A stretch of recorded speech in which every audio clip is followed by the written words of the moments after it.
സുനി എന്നെക്കുറിച്ച് പറഞ്ഞ വാക്കുകൾ കേട്ടപ്പോൾ സത്യം പറഞ്ഞാൽ ഭയങ്കരമായിട്ട് അത് ഒരുപാട് വർഷങ്ങൾക്ക് ബാക്കിലേക്ക് പോയി.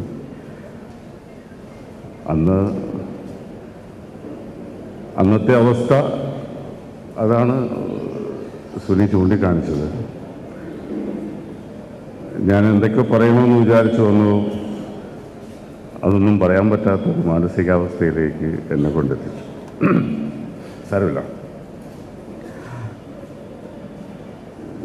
ഞാൻ എൻ്റെ കോളേജ് കാലഘട്ടം മുതൽ, അതായത് SM കോളേജിൽ പഠിക്കുന്ന സമയത്താണ് എനിക്ക് ആദ്യമായിട്ട് മിമിക്രിയിൽ യൂണിവേഴ്സിറ്റി ഞാൻ വിന്നറാവുന്നത്. അതിനുശേഷമാണ് ഞാൻ ഈ മിമിക്രി എന്ന കലയിലേക്ക് വന്നത്. അത് പറയുന്നതിന് മുമ്പായിട്ട് ഞാൻ സുനിലിനോട് എനിക്ക് വളരെയധികം സ്നേഹമുണ്ട്, നന്ദിയുണ്ട്. കാരണം നമുക്ക് ഏറ്റവും വേണ്ടപ്പെട്ട, അല്ലെങ്കിൽ ലോകം മുഴുവൻ ആരാധിക്കുന്ന കലാഭവൻ മണി എന്ന ആ അതുല്യനായ കലാകാരൻ നമ്മളാരും പ്രതീക്ഷിക്കാതെ നമ്മെ വിട്ടുപോയി. അതിൻ്റെ ആഘാതം മാറും മുമ്പ് അദ്ദേഹത്തിൻ്റെ പേരിലുള്ള ഫൗണ്ടേഷൻ ഇതാ വീണ്ടും അദ്ദേഹത്തോളം തന്നെ ഞാൻ കാണുന്ന എൻ്റെ പ്രിയ സുഹൃത്ത്, എൻ്റെ അനിയൻ സുധിയുടെ അനുസ്മരണം സംഘടിപ്പിച്ചിരിക്കുന്നു. ഈ അനുസ്മരണത്തിൻ്റെ കാര്യം പറയാനായിട്ട് സുനിൽ എന്നെ വിളിച്ചു. ഒരുപക്ഷെ ഈ അനുസ്മരണം സുനിൽ എന്നെ വിളിച്ചില്ലെങ്കിലും ഞാനിവിടെ ഇന്ന് വരുമായിരുന്നു. കാരണം സുധി എനിക്ക് എത്രമാത്രം പ്രിയപ്പെട്ടതായിരുന്നു എന്ന് എനിക്കറിയാവുന്നത് കൊണ്ടാണ് ഞാൻ അങ്ങനെ പറയാൻ കാരണം. ഇനി ഞാൻ സുധിയെ പരിചയപ്പെട്ടതും സുധിയെ കണ്ടെത്തിയതും പറയാം. ഇവിടെ ബഹുമാനപ്പെട്ട MLA പറഞ്ഞു, മാണിക്യം എന്നൊരു വാക്ക് അദ്ദേഹം സംസാരിച്ചപ്പോൾ പറഞ്ഞു. സുധിയെക്കുറിച്ച് പറഞ്ഞ വാക്കുകളിൽ ഒന്ന് മാണിക്യം എന്നാണ് അദ്ദേഹം പറഞ്ഞത്. ഞാൻ അഭിമാനത്തോടെ പറയുന്നു, മാണിക്യം കുപ്പയിൽ കിടക്കുകയാണെങ്കിലും അത് തിളങ്ങും. പക്ഷേ ആ മാണിക്യത്തെ കണ്ടെത്തണ്ടേ? അങ്ങനെ കുപ്പയിൽ കിടന്ന ഒരു മാണിക്യത്തെ ഞാൻ കണ്ടെത്തി, എൻ്റെ കൂടെ നിർത്തി, എൻ്റെ കൂടെ ചേർത്തു. അതാണ് സുധി.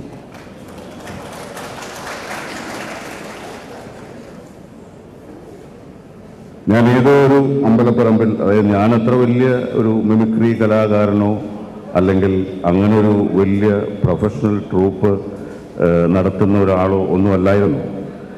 ഈ യൂണിവേഴ്സിറ്റി വിന്നറായി എന്നതിൻ്റെ അടിസ്ഥാനത്തിൽ കൊല്ലം കേന്ദ്രീകരിച്ചുകൊണ്ട് കുറച്ച് പ്രോഗ്രാംസ് ചെയ്യാനിടയായി. അത് കഴിഞ്ഞ്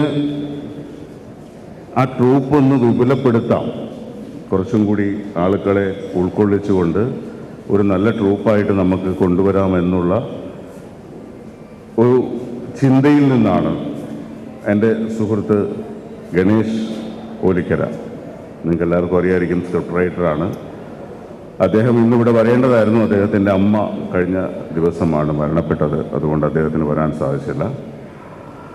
അപ്പോൾ ഞാനും ഗണേഷ് ഓലിക്കരയൊക്കെ ആയിട്ട് ഇങ്ങനെ സംസാരിച്ച് വന്നപ്പോൾ നമുക്കത് ഒന്ന് വിപുലപ്പെടുത്താമെന്ന് തീരുമാനിക്കുകയും, ഞാൻ ഈ വിപുലപ്പെടുത്തുന്നതിന് മുമ്പ് ഇതായിരിക്കുന്നു ജോസഫ് വിൽസൺ എന്ന് പറയുന്ന അതുല്യനായ ഒരു കലാകാരനോട് ഇരിപ്പുണ്ട്. അദ്ദേഹത്തിൻ്റെ കൂടെ ഞാൻ പ്രോഗ്രാം അവതരിപ്പിക്കാൻ പോയിട്ടുണ്ട്. സുൽഫിയുണ്ട്, സുൽഫിയുടെ കൂടെ പ്രോഗ്രാം ചെയ്തിട്ടുണ്ട്. ഇതെല്ലാം കഴിഞ്ഞിട്ടാണ് സുധിയെ കാണുന്നതും. ഞാൻ ഏതോ ഒരു അമ്പലത്തിൽ പ്രോഗ്രാമിന് പോയപ്പോൾ പോളയത്തോട് വിനോദും സുധിയും ചേർന്ന് അവർ രണ്ടുപേരും മാത്രമായിട്ട് നേരത്തെ സുനിൽ പറഞ്ഞ മാട്ട പ്രോഗ്രാം ചെയ്യുന്ന ഒരവസ്ഥയിലാണ് ഞാൻ സുധിയെ കാണുന്നത്.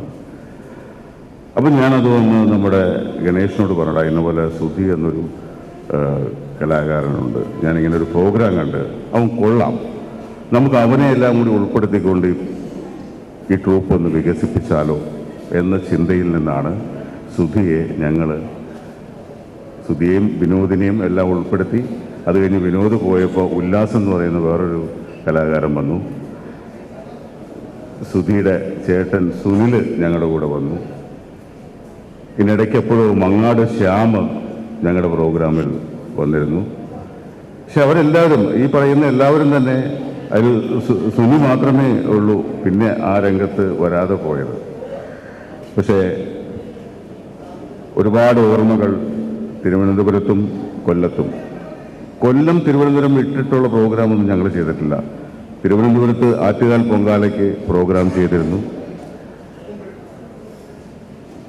അങ്ങനെ ഒരുപാട് ഒരുപാട് ഓർമ്മകളുണ്ട്. ഈ പറഞ്ഞ ഇപ്പോൾ സുനി പറഞ്ഞ YMCAയിൽ ഞാനങ്ങനെ ഇന്ന് എനിക്ക് അങ്ങനെ ഒരു ഇത് കേൾക്കാൻ വേണ്ടിയിട്ടല്ല ഞാൻ അന്ന് ചെയ്തത്. കാരണം ഇവിടെ പല ട്രൂപ്പുകളും ചെയ്യുന്ന പോലെ കുറേ കലാകാരന്മാരെ സംഘടിപ്പിച്ച് അവരെ കൊണ്ട് പ്രോഗ്രാം ചെയ്യിപ്പിച്ച് അതിൻ്റെ പൈസ അവർക്ക് നക്കാപ്പിച്ച കൊടുത്തിട്ട് അവരെ പറഞ്ഞു വിട്ടിട്ട് ബാക്കി പൈസ ആ ട്രൂപ്പിൻ്റെ ആളുകൾ എടുക്കുന്ന ഒരു രീതി അല്ലായിരുന്നു ഞാൻ ചെയ്തിരുന്നത്. കാരണം ഞങ്ങളൊരു പ്രോഗ്രാം പിടിച്ചാൽ ആ പ്രോഗ്രാമിന് അന്നത്തെ കാലത്ത് ചിലപ്പോൾ 2000 രൂപയായിരിക്കും, 3000 രൂപയായിരിക്കും. എത്ര രൂപയായാലും, അത് എത്ര രൂപയുടെ പ്രോഗ്രാം ആയാലും ആ പൈസ ഈക്വലായിട്ട് ഡിവൈഡ് ചെയ്യുന്നതായിരുന്നു ഞങ്ങളുടെ രീതി. ഒരിക്കലും ഞാനാണ് ഇതിൻ്റെ, എൻ്റെ പേരിലാണ്, ശോഭി തിലകനും സംഘവും നയിക്കുന്ന എന്ന പേരിലാണ് പ്രോഗ്രാം നടത്തുന്നത്, അതുകൊണ്ട് ഞാൻ ഇത്തിരി കൂടുതലെടുക്കാം, അങ്ങനെ വിചാരിക്കാറില്ല. ഞാൻ YMCAയിൽ താമസിക്കുന്നു, അവിടെ റെസ്റ്റോറൻ്റ് ഉണ്ട്, അവിടെ എനിക്ക് മാസം പൈസ കൊടുത്താൽ മതി. എൻ്റെ അനിയനും എൻ്റെ കൂട്ടുകാരെല്ലാവരും ഈ പ്രോഗ്രാമിന് വരുന്നവർ ഒരു ഭക്ഷണം കഴിച്ചിട്ടില്ലെങ്കിൽ ഞാൻ വേണം അവിടെ പോയി കഴിച്ചോ, ഞാൻ കൊടുത്തോളാം. അതെൻ്റെ ഒരു മനസ്സാണ്, എൻ്റെ ഒരു മനസ്സാണ്. എനിക്കത് ഞാനത് പറയേണ്ടെന്ന് കരുതിയ, പക്ഷേ സുനി പറഞ്ഞുകൊണ്ട് ഞാൻ പറയുന്നുള്ളൂ. അപ്പോൾ അങ്ങനെ ഞാൻ കണ്ടെത്തിയ ആ മാണിക്യം ഇന്ന് ഈ വേർപിരിയൽ ഇല്ലായിരുന്നുവെങ്കിൽ അവന് കുറേയും കൂടി ഉയരത്തിലെത്തുമായിരുന്നു എന്ന് എനിക്ക് ഉറപ്പാണ്. കാരണം അത്രമാത്രം കഴിവുള്ള ഒരു കലാകാരനായിരുന്നു സുധി. അവസാനമായിട്ട് ഞാൻ അവനുമായി സംസാരിച്ചതല്ല, എൻ്റെ ഫോണിലൊരു മെസ്സേജ്. എപ്പോൾ വിളിക്കുമ്പോഴും അളിയാ നീ എവിടെ ഉണ്ടാ എന്ന് ചോദിക്കുന്നത്, അളിയാന്ന് വിളിക്കുള്ളൂ. അവനവൻ്റെ കുടുംബത്തോട് ഭയങ്കര ഇഷ്ടമായിരുന്നു. ചാച്ചി, ചാച്ചി നിന്ന് തിരക്കാറുണ്ട്. അവൻ്റെ അച്ഛനെ ചാച്ചി എന്നാണ് വിളിക്കുന്നത്.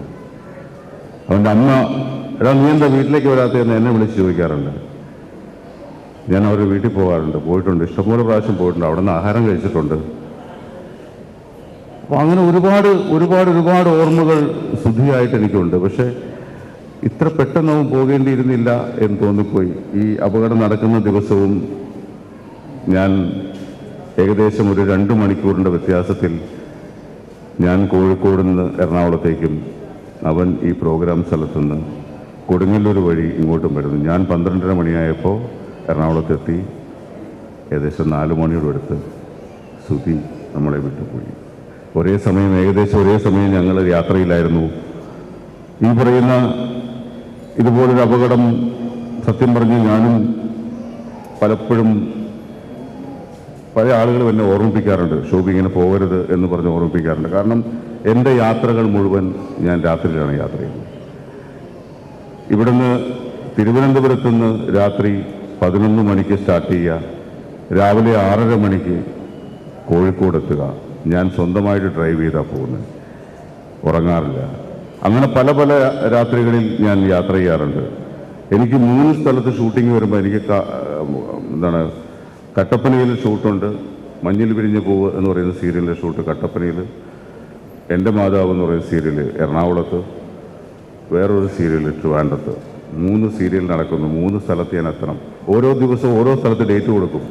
രാത്രി ഓടി അവിടെ, ഇവിടുന്ന് തിരുവനന്തപുരത്ത് നിന്ന് കട്ടപ്പനയിൽ നിന്ന് എറണാകുളത്ത് നിന്ന് കട്ടപ്പനയിൽ നിന്ന് ട്രിവാൻഡ്രം. ഈ രാത്രി മൊത്തം വണ്ടി ഓടിക്കുക, പകൽ മൊത്തം ഷൂട്ടിങ്. ഉറക്കമെന്ന് പറയുന്നത് തീരെയില്ല. പലരും എന്നെ ഉപദേശിക്കാറുണ്ട്, എടാ രാത്രിയിൽ യാത്ര ചെയ്യരുത്, ഇതുപോലെ പ്രശ്നങ്ങൾ വരുമെന്ന് ഉപദേശിക്കാറുണ്ട്. പക്ഷേ നമുക്ക് പറ്റാറില്ല. നേരത്തെ പറഞ്ഞ നമ്മുടെ പ്രാരാബ്ധങ്ങളാണ് നമ്മളെ കൊണ്ട് അത് ചെയ്യിക്കുന്നത്. പ്രത്യേകിച്ചും മിമിക്രി കലാകാരന്മാർ ഒരുപാട് പേരോട് ഇരിപ്പുണ്ട്. അവരുടെ എല്ലാവരുടെയും പ്രശ്നം ഇതുതന്നെയാണ്. ഈ പ്രാരാബ്ധം കൊണ്ട്